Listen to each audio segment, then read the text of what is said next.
नीतीश कुमार जी जो फैसलों के लिए जाने जाते थे, अब कोई फैसला तो उनका सामने आ नहीं रहा कि कहीं ना कहीं ये लग रहा है कि जनता दल यू के लोग भारतीय जनता पार्टी के निशाने पर हैं और उनके गिरफ्त में हैं।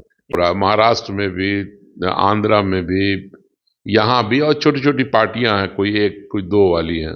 क्या समझ रहे हैं लालू जी हिंदुस्तान के किस कोने में क्या हो रहा है वो सब इल्म रखते हैं। और लालू जी के अंदर एक खूबी है, आप समझ, जब इलेक्शन है सामने तो इनको कॉमन लोगों से भी मिलना पड़ेगा। बहुत आगे बढ़ गया, बहुत आगे बढ़ रहा है, लेकिन आज भी सबसे ज्यादा बेरोजगारी कहीं अगर है तो बिहार में है। बिहार के की लेबर सूरत क्यों जाए? हेल्थ, एजुकेशन, जॉब, अब पूरे बिहार के अंदर तेजस्वी के अलावा कोई चेहरा तो है नहीं, तो लोगों ने चेहरा चुन लिया है, तेजस्वी को वोट भी दिया है। आप देख लो, इससे पहले वाले चुनाव में पीके साहब भी अपना ट्राई करें। बीजेपी के पास तो कोई चेहरा ही नहीं है, बताओ ना, बीजेपी को कौन चेहरा? माननीय मुख्यमंत्री जी ने प्रिडिक्ट कर दिया कि अगला फेस बिहार का तेजस्वी है। बिहार चुनावी साल में है और विपक्ष सबसे ज्यादा अगर हमला कर रहा है तो वो मुख्यमंत्री नीतीश कुमार की कार्यशैली को लेकर, क्योंकि बिहार सरकार में जो भी लोग हैं वो सियासत नहीं कर रहे हैं, बल्कि अधिकारी इस पूरी सियासत की कश्ती को खींचने का प्रयास कर रहा है। अली अशरफ फातमी साहब पूर्व केंद्रीय मंत्री हैं और बड़े नेता हैं राजद के। ये जो मामला चल रहा है सर अभी बिहार की राजनीति में कि मुख्यमंत्री नीतीश कुमार को कहा जा रहा है आपकी पार्टी की तरफ से भी कि ये काम नहीं कर पा रहे हैं, कुछ लोग हैं जो उनको घेर करके रखा है। आपके पास भी लंबा तजर्बा, ऐसा होता है क्या कि किसी चीफ मिनिस्टर को, किसी प्राइम मिनिस्टर को घेर के रखता है? नहीं, बिल्कुल होता है, और वो नजर आता है आजकल, क्योंकि मैं ये समझता हूं कि नीतीश कुमार जी जो फैसलों के लिए जाने जाते थे, अब कोई फैसला तो उनका सामने आ नहीं रहा, और जिसके कारण बिहार कहीं न कहीं जाकर रुक सा गया है। अगर आप देखेंगे तो स्टेटस को है, आगे नए प्रोग्राम, नई नीति, नए कार्यक्रम, मैं ये नहीं कह रहा हूं कि नीतीश कुमार जी नया कार्यक्रम नहीं लाया, उसको इम्प्लीमेंट भी किया उन्होंने, लेकिन इधर मैं देख रहा हूं कि कुछ नहीं है, और कंट्रोल जो होता है एक, और एक जो उसमें भी कमी है कहीं ना कहीं। तो ये लग रहा है जिस तरह से मैं समझता हूं कि BJP directly indirectly Janata Dal you को अपने ग्रिप में लेना चाहती है। नहीं, तो सवाल यहीं से निकलता है कि जो अपोजिशन के लोग हैं और खासतौर से आपकी पार्टी के नेता कह रहे हैं कि नीतीश कुमार की पार्टी को बीजेपी खत्म कर देगी, और बीजेपी ने हर उस पार्टी को खत्म किया है जो रीजनल पार्टियां रही हैं, और नीतीश कुमार का नंबर अब आया है। महाराष्ट्र की मिसाल देते हैं, वो उड़ीसा की मिसाल देते हैं। देखिए, ये कोई पहला मौका नहीं होगा जब बीजेपी किसी रीजनल पार्टी को या किसी पार्टी को, ये गुजरात में क्या थे याद करिए आप, तो वहां तो आप जानते ही हैं ना कि किसकी हुकूमत हुआ करती थी, या तो कांग्रेस हुकूमत की, या फिर कांग्रेस ओ ऑर्गेनाइजेशन, जो मोरारजी देसाई का ग्रुप था, जो हम लोगों के साथ आया था, उसकी हुकूमत होती थी। और किस तरह से वहां बीजेपी का गलबा हो गया। आप हेगड़े जी का वक्त याद कीजिए कर्नाटका में, तो देवेगौड़ा और हेगड़े जी की लड़ाई में उन्होंने हेगड़े जी को पकड़ लिया बीजेपी ने, और कर्नाटका में भी पावर में आए, वो अभी नहीं है।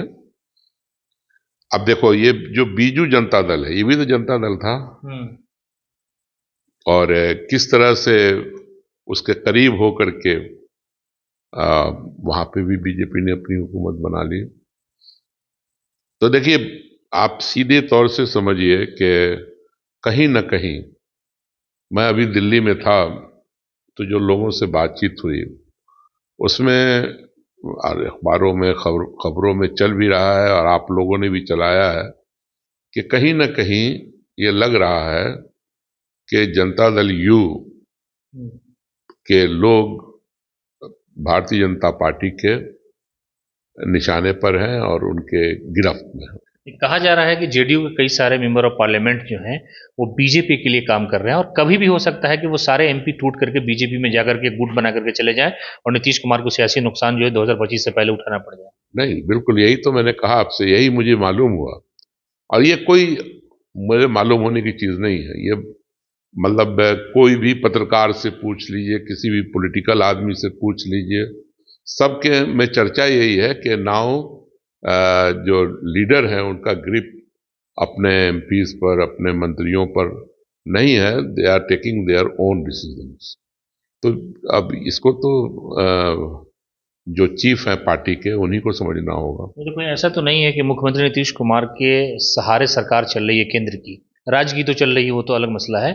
तो वो लोग चाहते हैं बीजेपी के लोग कि भाई कम से कम उनके सारे एमपी को तोड़ के हम ले आए ताकि नीतीश हमारी मजबूरी न बनी रहे। कोई एक जगह सिर्फ उनका काम, देखिए उनके तो अपने 243 मेंबर्स हैं और उनको लोकसभा के अंदर 273-74 मेंबर तो मिनिमम चाहिए। तो सिर्फ इन्हीं पे काम नहीं हो रहा है, नायडू पर भी है। कई जगह काम हो रहा है, महाराष्ट्र में भी, आंध्रा में भी, यहाँ भी, और छोटी छोटी पार्टियां हैं, कोई एक कोई दो वाली हैं, और उस पे भारतीय जनता पार्टी की निगाह है क्योंकि वो अपनी मेजॉरिटी चाहते हैं ताकि वो डिसीजन लें, उसमें किसी पे डिपेंड ना करना पड़े। तो ये तो वो काम कर रहे हैं इसमें। मैं समझता हूँ कि कोई छुपी हुई बात है नहीं। कभी भी पार्टी टूट सकती है।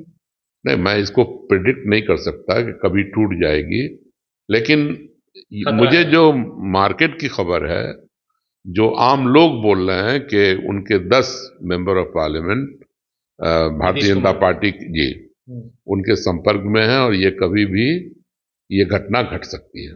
ये आम तौर से लोगों के, दिल्ली जाइएगा, दिल्ली में आपको मालूम हो जाएगा।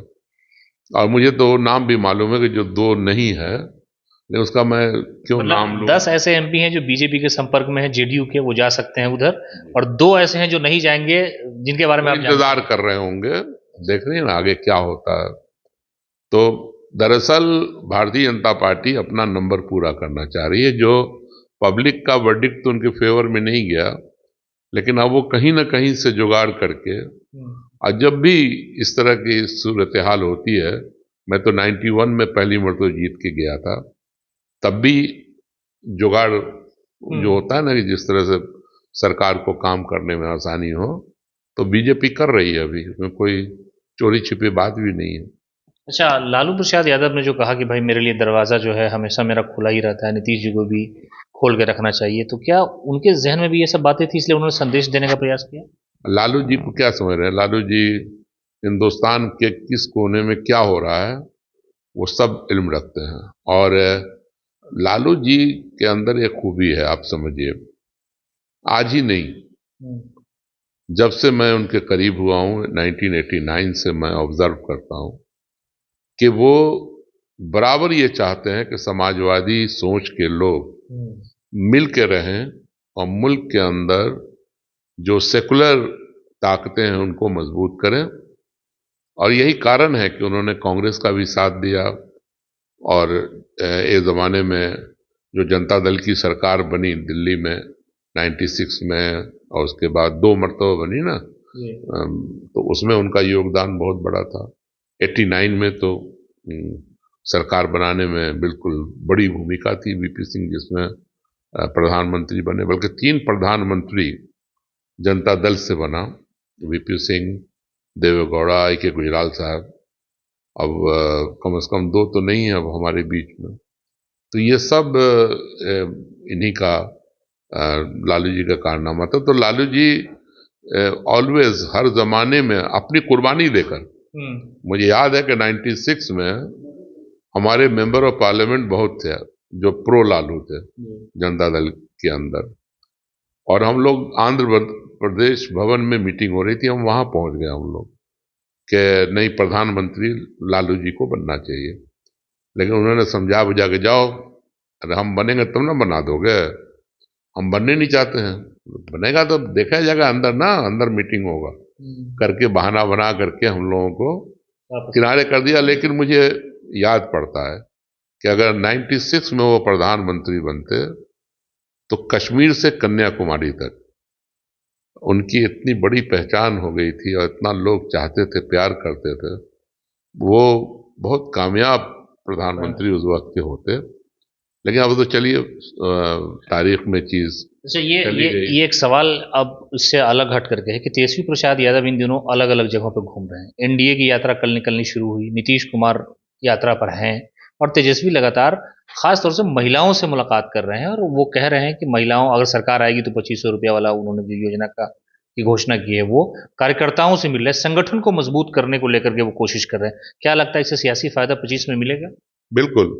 देखिए, एक शिकायत थी वर्कर्स की, कार्यकर्ता की, कि तेजस्वी जी लोगों से नहीं मिलते हैं, लालू जी बहुत मिलते हैं।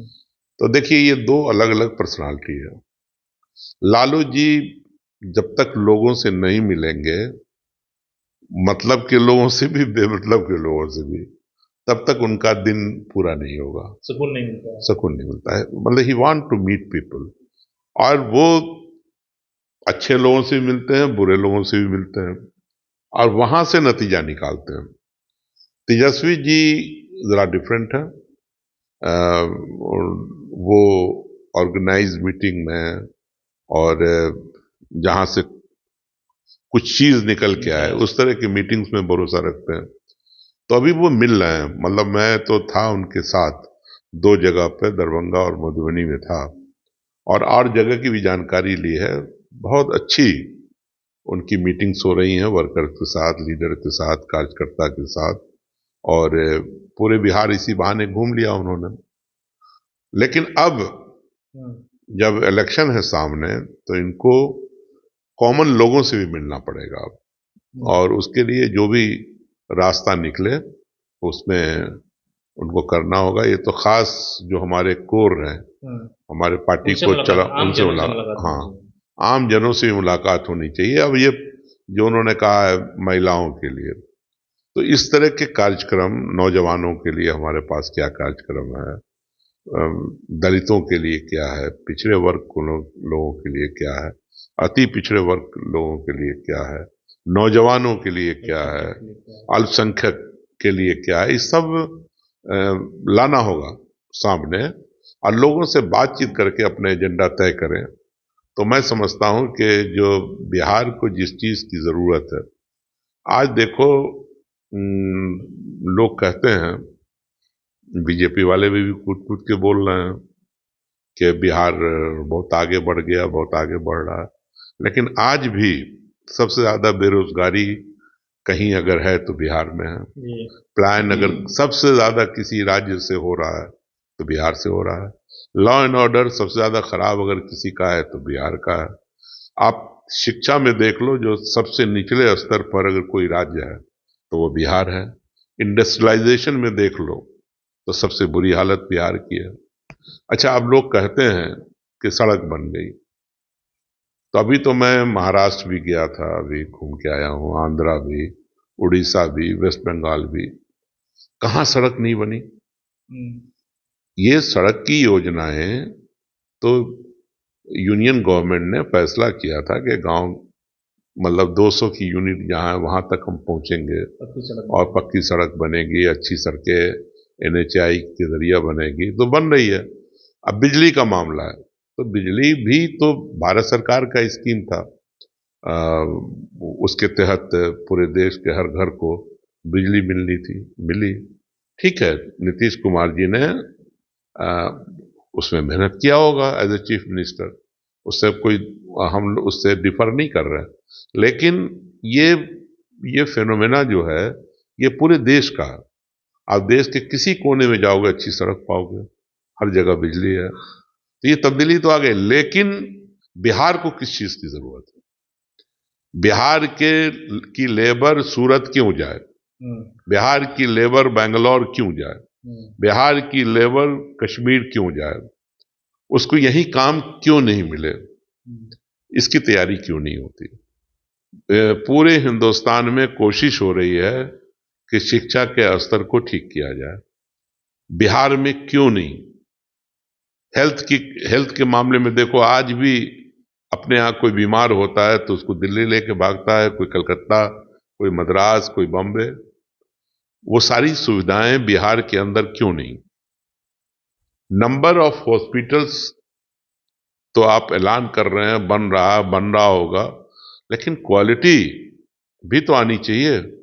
आज अगर आपके पास ले दे करके एक बहुत छोटा सा एम्स है, आईजीएमएस है, इसके अलावा बताइए आप, अगर प्राइवेट हॉस्पिटल्स नहीं हो तो मरीज जो क्रिटिकल वाले मरीज हैं सब दिल्ली भागेंगे, बॉम्बे भागेंगे, कलकत्ता अभी भी भाग रहे हैं।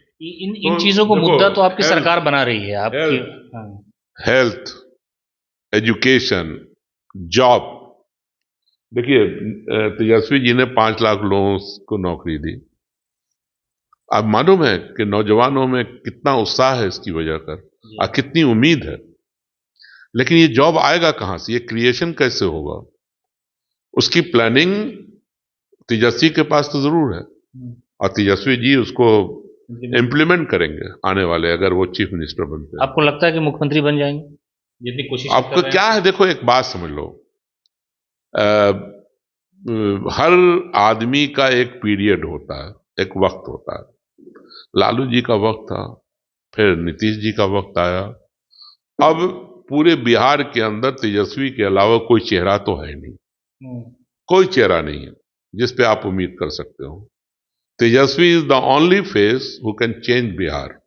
बिहार के अंदर एक नई सोच, एक नया विचार, जिसमें नौजवान दिखेगा, जिसके अंदर गरीब दिखेगा, जिसके अंदर गरीब लोग दिखेंगे, दलित दिखेगा, आदिवासी दिखेगा, अल्पसंख्यक के लोग दिखेंगे, सभी महिलाएं तो आधी आबादी है, उसके बगैर तो कुछ हो ही नहीं सकता। तो ये सब नजर आएगा, और एक नए विजन के साथ वो बिहार को, अगर वो मुख्यमंत्री होते हैं तो बनाएंगे।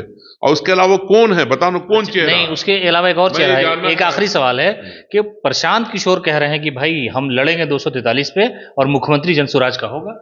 नहीं, तो दावा ठोक रहे हैं आप, उनको मानते हैं कि सियासत नहीं, आप देखो, ऐसा है कि उनके लिए तो पहला तजर्बा होगा, और वो मतलब सलाहकार तो बहुत बड़े हैं, लेकिन अब राजनीति में उनको कितनी कामयाबी मिलती है वो तो आने वाला वक्त बताएगा। उनको जरूर कोशिश करना चाहिए, और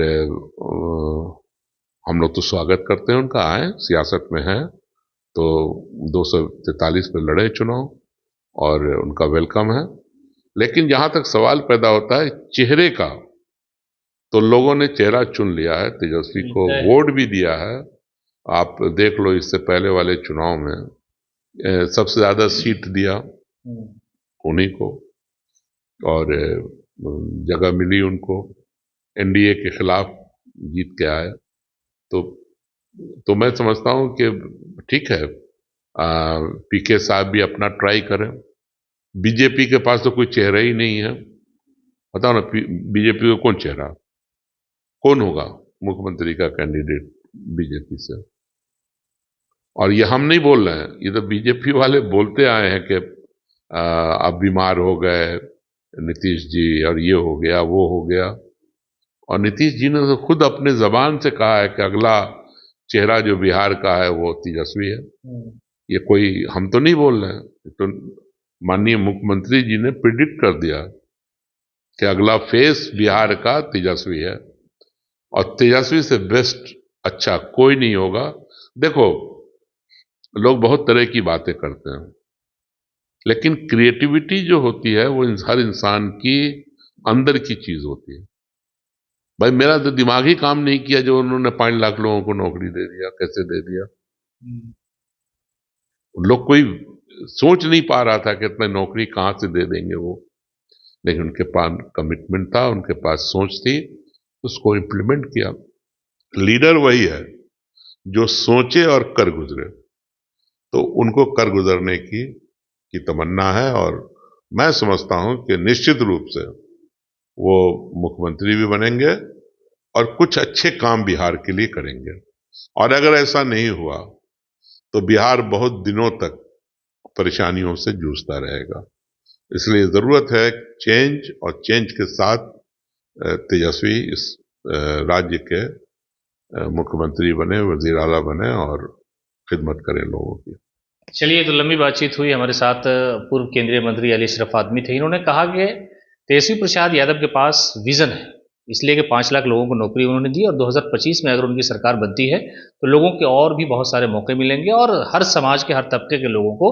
लेकिन साथ ही साथ उन्होंने ये भी कहा कि मुख्यमंत्री नीतीश कुमार के बारे में जो चीज़ें कही जा रही हैं, या एक जो सियासत में बातें आम जबान पर लोगों के चल रही है, चाहे वो आप दिल्ली के सियासी गलियारे में हो या भारत के किसी कोने में जाएं, तो ये कहा जा रहा है कि बीजेपी के लोग उनकी पार्टी को निस्तो नाबूद करना चाहते हैं, तोड़ देना चाहते हैं। इन्होंने तो ये भी कहा कि भाई 10 एमपी ऐसी बातें आ रही हैं सामने कि वो उनके बीजेपी के संपर्क में है और वो कभी भी जा सकते हैं। तो ये सारी चीज़ें हैं, लंबा सियासी तजर्बा इनके पास है, और इन्होंने कहा कि विजन है तेजस्वी के पास, इसलिए वो बेहतर बिहार के लिए कोशिश कर रहे हैं और उनकी कोशिश कामयाब भी होगी।